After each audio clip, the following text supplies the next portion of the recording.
What's up to us? Us? Stick with me. All right, bud, you ready?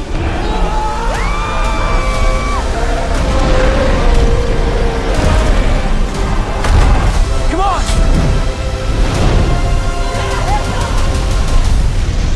Here it comes! Hello, I am Jack and this is Entertainment World, and today I will be talking about How to Train Your Dragon 2025, which is a remake of the 2010 film of the same name, which was an animated film. This is a live action remake, and the whole franchise itself is also based off a book series by Cressida Cowell. I hope I'm saying that right. This film is written and directed by Dean DeBlois, and I again hope I'm saying that correctly, who actually directed the original film with Chris Sanders after they worked on Lilo and Stitch together, and he then went on to direct the second and third animated films by himself. So he's returned from the animated franchise to direct this live action remake. It stars Matthew Thames as Hiccup and Nico Parker as Astrid, and it tells the same story as the original animated film, where a Viking boy named Hiccup, who is a bit of a social outcast from his Viking tribe, who his dad is also the chief of the Viking tribe. He's a bit of a social outcast, doesn't get on with, well, they don't like him. He tries to prove himself by killing a dragon, but is unable to convince them that he is worthy, and in an attempt to kill a dragon, he ends up actually befriending it after finding himself unable to kill it, and he then starts to form a friendship with the dragon, learns how to train it, as obviously the title of the film says, and they form a friendship, with the story revolving around him becoming friends with an animal where his entire tribe is enemies with that species of animal. And that's basically the plot of the film.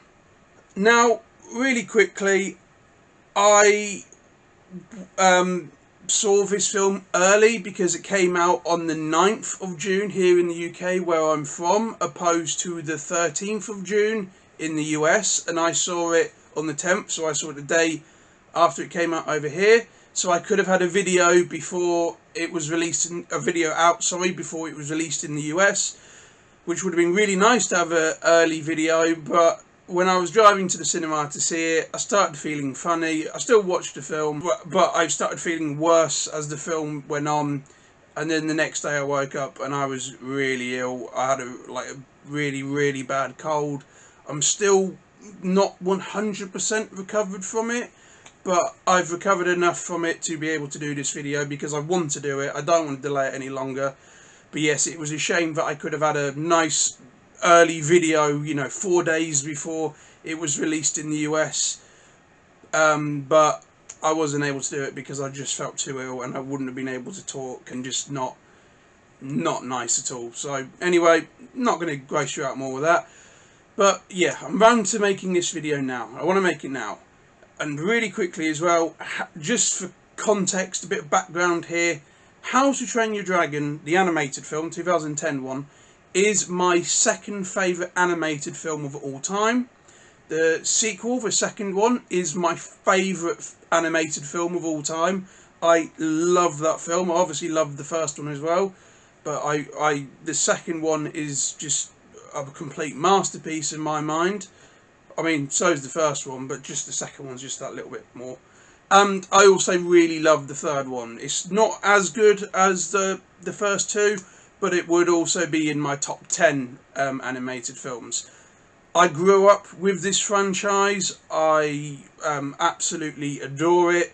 I've watched all of it, really, like all the television specials and TV series and all of that, and I loved most of it. Some of it was not as good, but there was none of it that I disliked.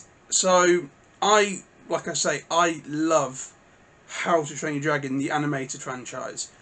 Never really got into the books, not because there's anything wrong with them, I just haven't really done so. I know they're incredibly different to the animated series and animated films, so I know there's a lot of differences there, but I just want to clarify it. However, the animated stuff, I absolutely, loved most of it, didn't dislike any of what I watched. So when I saw this film was coming out and saw the trailers and all of that, I wanted it to be good. I wasn't one of those people who saw that one of their favourite things in animation was being made into live action and took it as an insult. Some people do. Some people get really angry about it.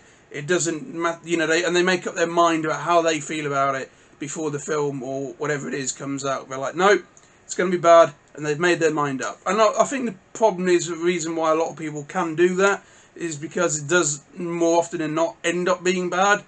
Live action remakes, be it of animated films or TV series or animes, do tend to not be very good and do tend to lose what made the source material good in the first place, or what made it unique. And obviously, without listing them all, there's a lot of animated films and TV series based off various anime and such, that has been poorly received both by critics and or fans. So that is a common thing. But I wanted this film to be good. I went into it hoping it would be good. I liked the trailers and all of that, so I went into it with a good expectation. I wasn't going into it wanting it to fail. I wasn't wanting to have our anger justified. I watched the film, I saw it in IMAX, and I have to say, not only is this by far the best live action remake of an animated film or any animated property that I can think of that I have ever seen, this is a genuine brilliant film. I loved this film. I think Dean did a great job bringing his animated film to life in live action. The cast, a lot of the cast do a great job. The CGI is spectacular. This film genuinely was great. Now, if you have seen any of my previous videos, I do like to start with the negatives, and I am going to do that just because I want to get them out the way before I praise this film quite a bit and then end on a bad note. I want to get the negatives out the way, so I'm going to do that, and just because I want to end on the more positive note. So I will just clarify though, this film, I did really love it. It is really good. I have seen it twice now. I went to see it again yesterday before filming this, just to have a refresher because of the break between seeing it the first time and then now due to being ill. But I have seen it twice and I enjoyed it even more on my second watch of it, but I still just want to get the little negatives I have out the way. So I would say, first off, of course there are the little changes and little changes of dialogue and little things that have been omitted and those sorts of things where it's like, was that really necessary? Did you need to change that? And because they change some things but not other things, the things that they don't change don't have the same impact. I would say some of the funny lines of there's a lot of jokes in the original film, and they will remove like some of the joke from the animated film but then keep the rest of it, which in turn makes the whole thing not land as well. I obviously get that this is a live action film, and this film does go for a more sort of realistic, epic feel to it, and a lot of those sort of things might not work with the tone that this film was going for, but I still think that some of the things that they changed or removed slightly felt a bit unnecessary. And without really spoiling anything, because I mean, it's hard to say spoilers when it is a live action remake of a film that already exists, and the trailers have shown most of it as well, because it's like they've realised that as well, so they're just like, screw it, just put in all the cool stuff from the animated film and show, look how well we've done it in live action, sort of thing. One of the things that they removed was the scene in the animated film where Hiccup is having food after test drive with Toothless, and the Terrible Terror has a little bit of a fight with Toothless over the food, and he goes to sort of blow fire on him, and as he does so, Toothless fires a plasma blast into his mouth, which sort of defeats him really easily. And even though I can see why that scene might have been deemed unnecessary in this film, or too expensive, or whatever the reason is for them to not use it, runtime maybe, I don't know. Why that scene was important was because that is the scene where Hiccup realises that dragons aren't immune from fire on the inside. They're on the outside, especially with the likes of the Monstrous Nightmare, but dragons are not immune from fire damage that if it goes into their mouth. So a dragon could hurt another dragon by firing its whatever comes up, fire or lava or plasma or whatever. It will damage it if it entered the other dragon's mouth, which is how he knows to defeat the Red Death at the end of the film with the way they do that. And the exact same thing happens in this film, but because that they took that little bit out, it's like, how does Hiccup know that would work? I mean, it's a good guess and it makes sense and it is not a problem when watching the film, but I did just notice it a little bit. It was like, you've changed that little detail, and because you took that out, it gives a little bit less context to that whole situation. Because even though it was a joke in the animated film, it did add context. And another little bit, there was just like I say, where they changed some things but keep others. The bit where Stoic in the animated film throws the netting on the deadly nadders and jumps on them and goes, watch yourselves, the devil still have a bit of juice left in them. In the live action film, it's one nadder. He says nadder instead of devils. So he says the nadder's still got some fight left, I think is what he says. But he's by himself, so he's just talking to himself. And that was like one of those things where, because they took a little bit, made some changes and took some stuff out, the joke, the context of it doesn't land as well. Even though that bit's not a joke, it was just the context of it was didn't work as well. And there's little things like that, and another little thing is that, I mean, the cast basically across the board did do a good job. I don't want to target anyone out single-handedly, because there wasn't a bad performance that deserves you did wrong. There's nothing like that in this film. But I would say that Tough Nut and Rough Nut in this film don't have the same sort of energy that they did in the original animated. The actor and actress who play Tough Nut and Rough Nut respectively do get the vibe of them right, and they do act well, and they are good in the film. It's just that Tough Nut and Rough Nut have a very chaotic have very chaotic personalities, and they're pranksters. They like to cause mischief. They enjoy things going wrong. They enjoy explosions. They enjoy mayhem. They like adding to it. And even though the cast, like I say, the actor and actress do a good job playing Tough Nut and Rough Nut, they didn't have the same energy that I'm assuming that was more of a director's choice and writing choice, but they just didn't seem to have the same chaotic energy as they did in the animated counterparts had. And I was a little bit disappointed by that, but again, I wanted to just say they did great performance-wise. That isn't their fault. And I feel like, as well, Nick Frost, although was a perfect casting choice for Gobber, and he was the first one to be cast aside from Gerard Butler. He was saying he would be reprising his animated role.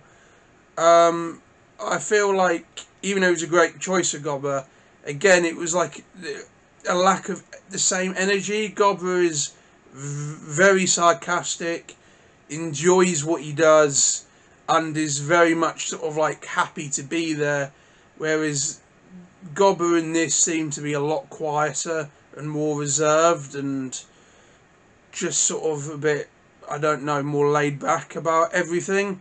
And again, maybe that was that. Maybe that had nothing to do with Nick Frost. Maybe that was a choice by Dean, which, if it is, fair enough. I just, again, would have liked a little bit more of the same energy that the animated version of the character had. And of course, with all live-action remakes of animated films, there is was it necessary? Did you need to make it? You know, even if it's brilliant, people would be like, yeah, it's good, but did you need it? Did you need to make it? And yes, you could make the same argument with this film, where because it is basically like a complete shot for shot sort of recreation of the animated film. Like I said, there are a few differences, but you could argue that is it completely necessary? And if someone said it is unnecessary, I could understand it. However, I think How to Train Your Dragon is one of those things where it does lend to live action as well. There are some animated films, like The Lion King, for example, where when they made that into live action, that was because they had to. You know, if you're going to make live action films based off animation, how can Disney not do their big one? If they're going to do all the other ones, how can they not do the biggest animated film basically ever made? And it wasn't really a concept that, in my opinion, that lent itself to live action. It's a film and film story idea that definitely works better in animation. Whereas How to Train Your Dragon, in my opinion, is something where you could go, it could be an animated film or it could be a live action film. It could have been either originally. You know, if this was the first How to Train Your Dragon film, if the animated films didn't exist, it would probably be deemed better than what some people have considered it, because it's the first. You're not comparing it to another film.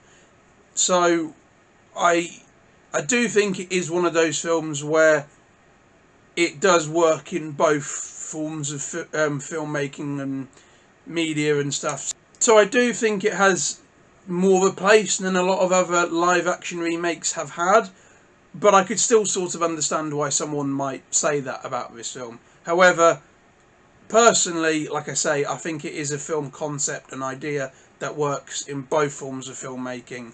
So yeah, I will give it. I personally don't have that same feeling of it's unnecessary that some people do, but I could understand why maybe someone would say that and why they would feel like that.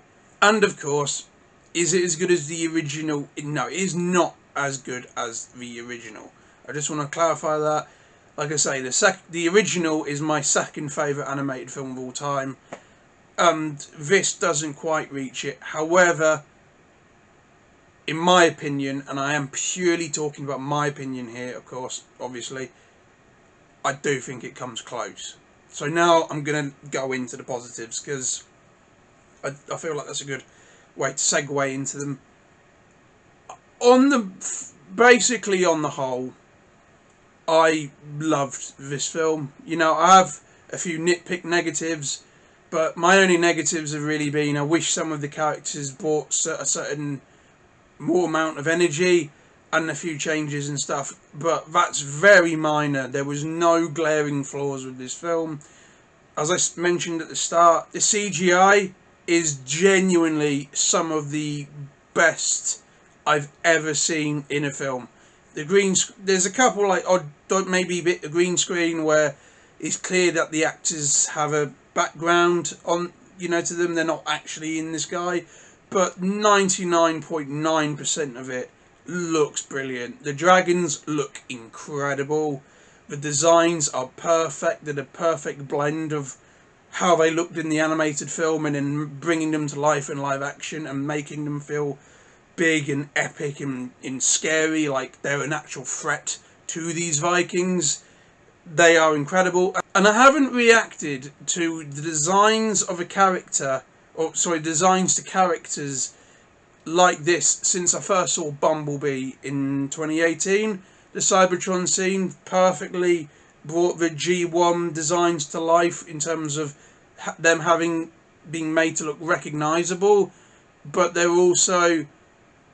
feel real and they look more intimidating and they look like they belong in the world that the film is set in. And the dragons in this, to me, are the same thing. They all looked pretty much perfect. And of course, Toothless himself was perfect. Live action Toothless has this scary, intimidating bit that he has as a Night Fury. You know, when he pins Hiccup down when they first meet, and you look into his eyes, it's like, wow, this is a powerful, powerful beast. But then he also has the really cute Toothless nature that he has once they become friends. You know, his eyes, the sounds he makes, and all of that. This film captures animation Toothless into live action perfectly, like literally zero flaws. The cast all do a good job. As I've mentioned, maybe some of them needed a bit more energy, but they all do a good job on the whole. And Mason Thames as Hiccup was a perfect casting choice. He was great in The Black Phone. He's great in this.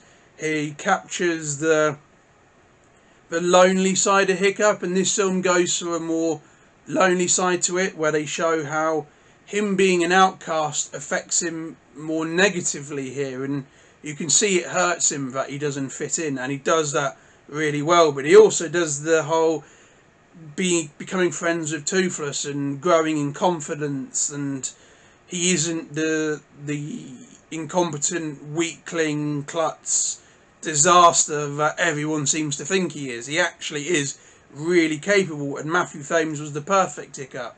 Nico Parker is brilliant as Astrid. I remember there was controversy when she was initially casted, and I must admit, when I saw that she was the one who was casted, I was a little bit worried, and I was only worried because I thought, is this film going to prioritise sort of ticking certain boxes and trying to say, well, we've reached all demographics and we've reached our I don't know. I don't know what to call it. I don't like getting political. I'm not a political person. But I was a little bit worried about, okay, is the film going to prioritise being political, essentially? Was the film going to prioritise that over being good? And that isn't the case. The film is just brilliant, and Nico Parker is a brilliant Astrid, and I'm glad she was casted. And she actually sounds like Astrid a lot. Like when she speaks, she actually sounds a lot like America Ferrier. I feel like it's America Ferrier. I'm gonna say that America Ferrier. Maybe I'm gonna stick with America Ferrier. I'm sorry if I'm wrong. She actually sounds like Astrid, so she was great. And the actor who plays Snotlout, I'm gonna put that there. Snotlout to me was a highlight of the film.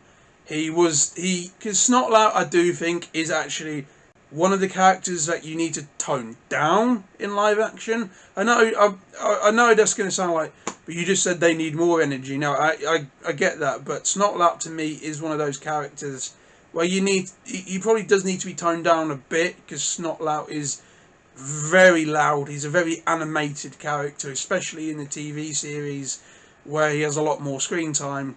I can see why they brought him down a bit in this film, and Snotlout, in my opinion, is a highlight. He's hilarious.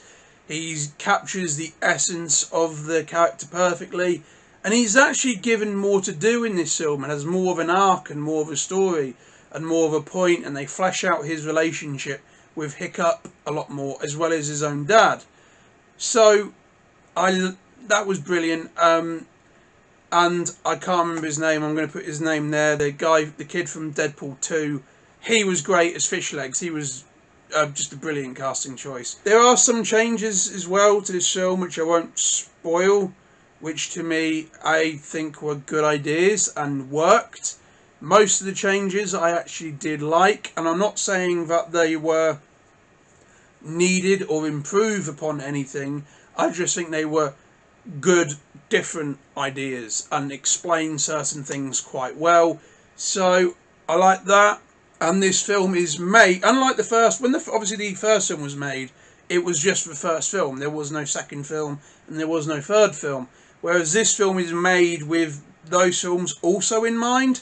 So because of that, there's sort of more things being referenced and more elements of like world building just being dropped in here and there, and I like that. And yeah, the film, like I say, I really enjoyed it. It's a really good adaptation.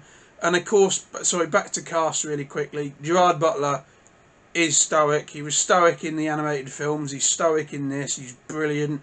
You know, the animated version of stoic is just Gerard Butler as an animated Viking.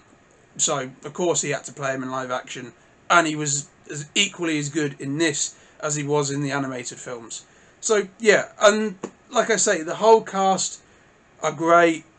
The story is pretty much exactly the same. And because how good the story was in the animated film, that means it's pretty much equally as good in this.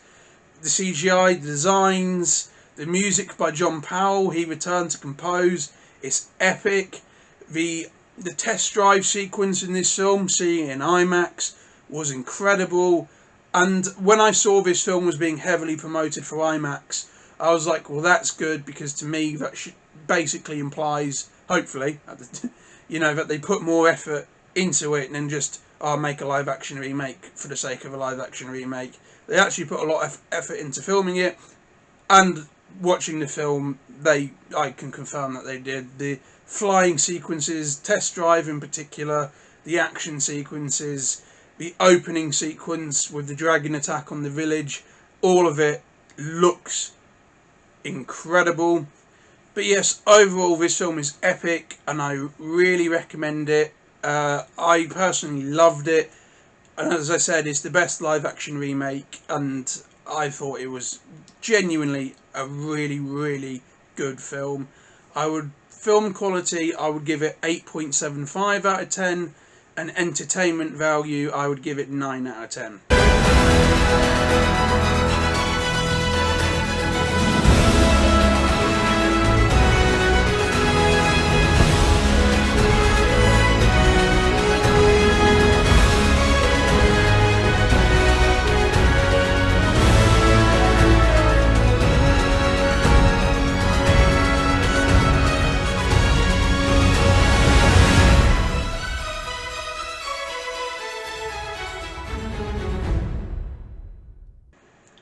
So yes, this film is fantastic. I loved nearly everything about it. And again, I can't overstate how good the visuals of this film were. They were genuinely, genuinely brilliant. So I would recommend it, definitely, and I would recommend it in IMAX if you're able to watch it in that, because it was incredible. So yes, I genuinely, as this film, I think it works as a remake, as a nostalgia piece, by itself, across the board. This film is an epic, you know, huge visual spectacle that should be seen on the biggest screen possible, especially if it is IMAX. So, and I certainly will be buying it on 4K when it comes out on physical media. So definitely, this film, in my opinion, is genuinely amazing. And of course, as I already said, John Powell returned as the composer of this film. So yeah, the music, like with the original film, is some of the best, some of my personal favourites ever. I generally think the music for obviously both films are incredible. So yeah, the music in this was one of the highlights. And overall, this film to me was just one of those perfect things where it is an element of nostalgia. Like I say, this is a big part of my childhood. And when I saw the third film in cinemas, I was like, oh my God, my childhood's ending. And it was like quite a overwhelming feeling in all reality, seeing that third film. And now seeing this, it's like, yes, I can have a bit of it back.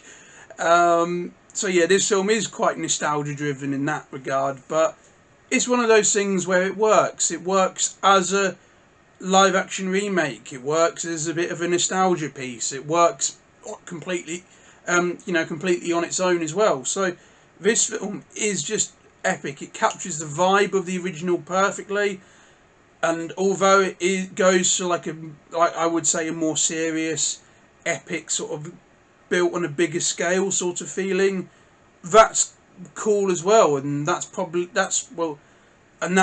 why it looks so good. It looks so good in IMAX. Seeing it in IMAX was a brilliant experience because it is a big epic film. So yes, I recommend this film. It was great. I'm happy to not be disappointed by it, and in fact, I loved it even more than I thought I would, and well, more thought than I could, I should say. So that's all great. And the sequel's been greenlit.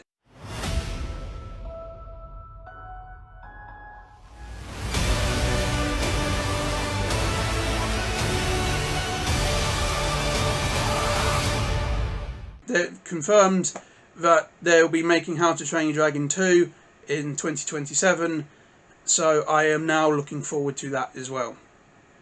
So yes, thank you for watching this video. If you liked it, please like, share and subscribe, and also please feel free to check out my other videos. I would really appreciate that.